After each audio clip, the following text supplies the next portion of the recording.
C'est un plaisir de vous retrouver pour un nouveau numéro de l'invité de l'économie.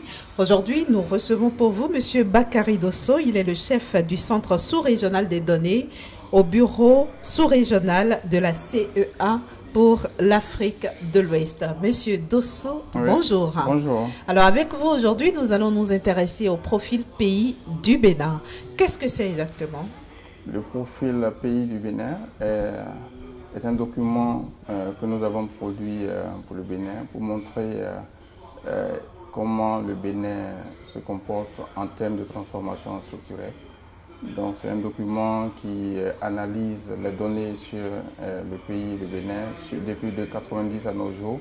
Et nous regardons essentiellement la transformation, l'agriculture, tout ce qui est au niveau de la production, donc les composants de la production, le secteur manufacturier, etc. Et également, nous regardons la question de la société, comment donc le mouvement démographique, les questions d'éducation, etc.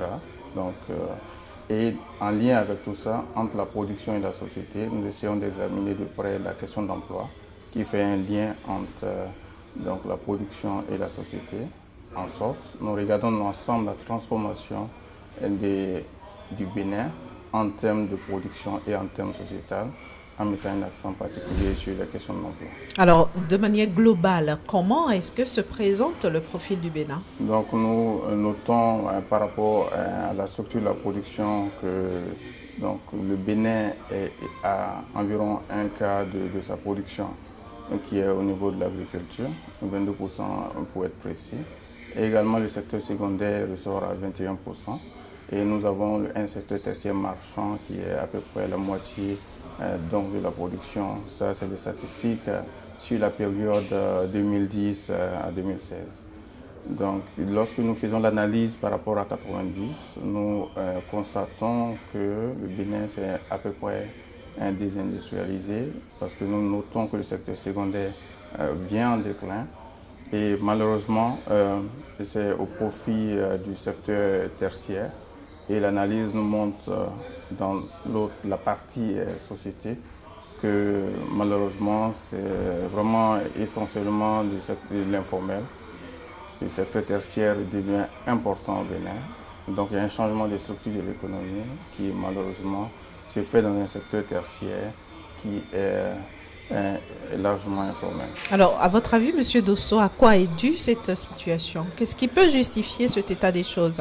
Donc, lorsque nous regardons la nature des emplois qui existent au niveau du pays, nous constatons que la majeure partie de ceux qui travaillent au Bénin sont, la plupart, environ 90% des travailleurs sont dans le secteur, disons, informel. Donc ça, c'est important. C'est pourquoi nous constatons qu'il y a un taux de chômage relativement faible au sens du BIT, qui est de 2,4%, mais il y a un taux de sous-emploi qui est notamment important. À quoi c'est dû? Donc il y a des éléments de structure que nous avons analysés dans le profil.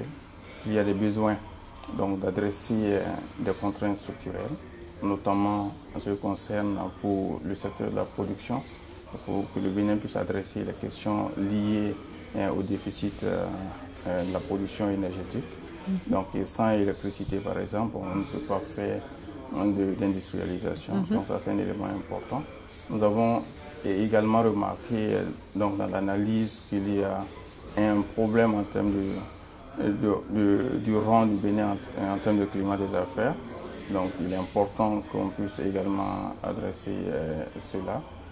Et au niveau de l'agriculture, le Bénin, sans doute, a une large partie de sa population dans le domaine agricole. Ouais. Mais ce qui apparaît, c'est que la productivité de l'agriculture reste très faible. C'est une agriculture extensive. Donc le Bénin a fait des efforts en mettant en place des stratégies de développement du secteur agricole qui malheureusement n'ont pas encore permis de créer une véritable transformation.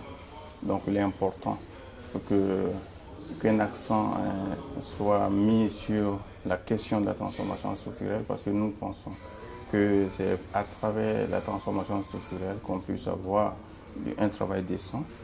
Et également, le secteur de l'éducation va permettre de répondre à cette question-là. Ce que nous avons noté que le gouvernement actuel a fait des efforts. Il y a un programme d'action gouvernementale qui a été mis en place et qui a identifié la transformation structurelle comme un point important, comme un axe stratégique important.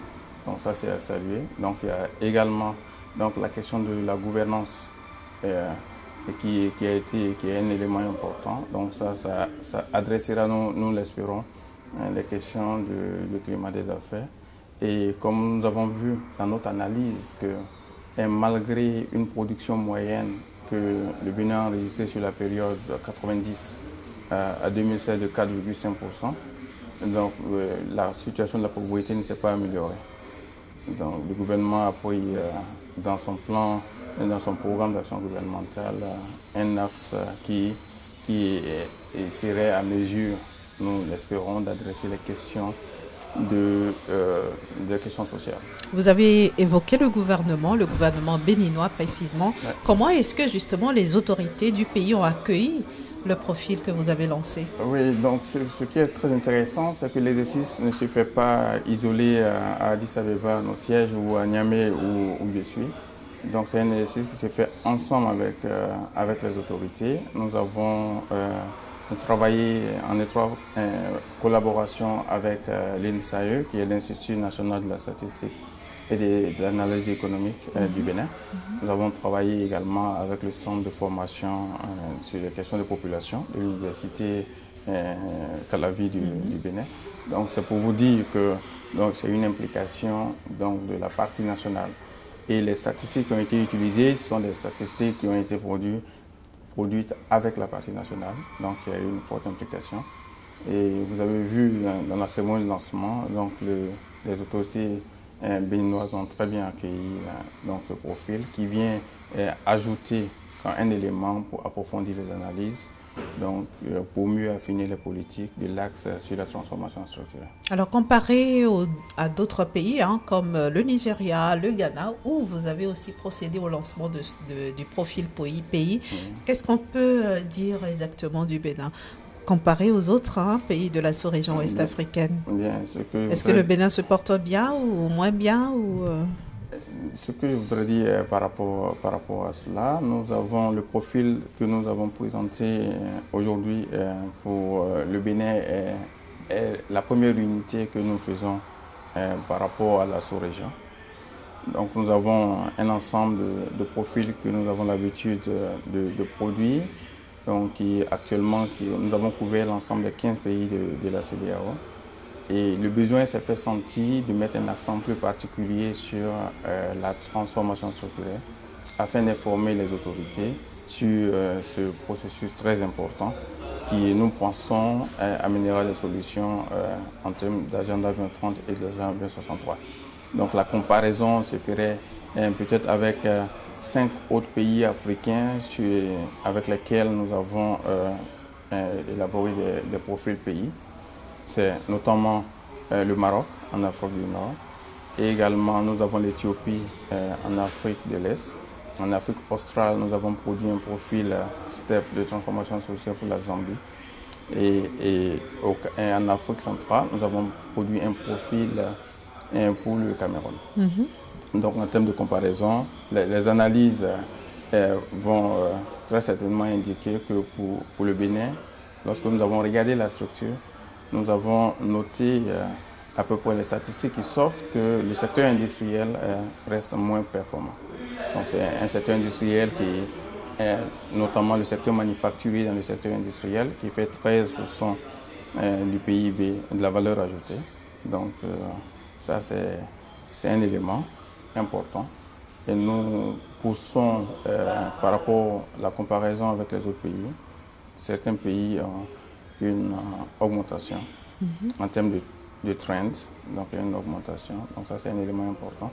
Et lorsqu'on regarde la structure de l'emploi, l'emploi reste essentiellement informel, donc il est important d'avoir un accent un peu particulier dessus.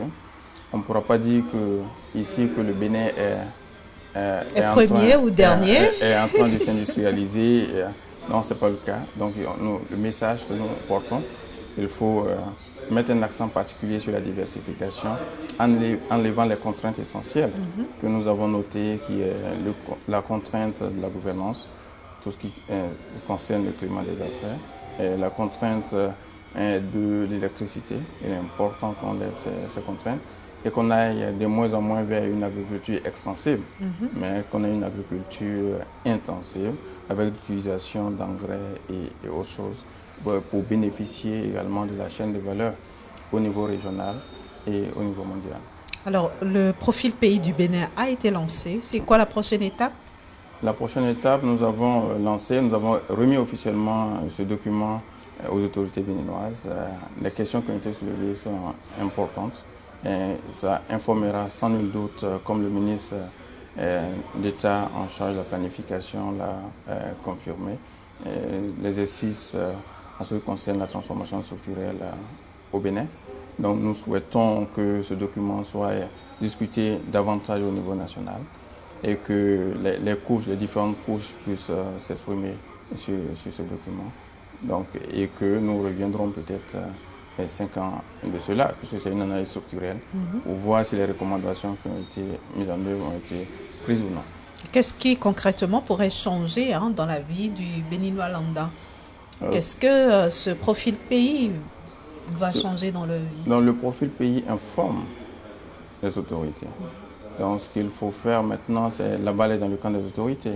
Nous, en tant qu'institution, nous faisons des analyses donc, pour mettre des évidences à la disposition des autorités, pour que les décisions qui sont prises soient des décisions informées par Alors je reformule alors ma question. Si les recommandations qui ont été formulées étaient mises en application, qu'est-ce que ça changerait concrètement dans l'économie béninoise? Voilà, ça serait très important parce que nous mettons l'accent sur l'éducation.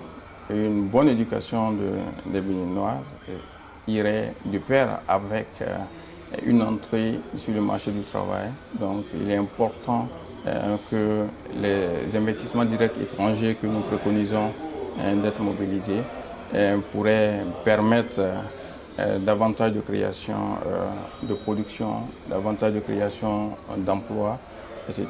Et ça serait au bénéfice donc, de la population. Et le profil met un accent particulier sur certaines inégalités. Donc les inégalités en termes d'éducation. Lesquelles par exemple? Les inégalités en termes de santé au niveau régional et les questions d'urbanisation, comment prendre en compte la question d'urbanisation, etc. Les mouvements au niveau en termes de sécurité humaine. Donc ça, c'est des éléments importants que nous pensons, si c'est mis en œuvre, donc améliorera très certainement la situation. Parce que l'analyse qui a montré que si les choses restent en l'état, pour le Bénin, pour doubler son PIB par habitant, il va falloir attendre 45 à 70 ans. Et ça, c'est pas normal. Donc il faut des efforts pour que le Bénin puisse être définitivement sur la voie. Et j'espère, M. Dosso Bakary, que votre voix a été bien entendue par les autorités béninoises. Je rappelle aux amis téléspectateurs que vous êtes le chef du Centre sous-régional des données au bureau sous-régional de la CEA pour l'Afrique de l'Ouest. Merci beaucoup d'avoir accepté notre invitation. Merci à vous. À très bientôt. À très bientôt. Au revoir.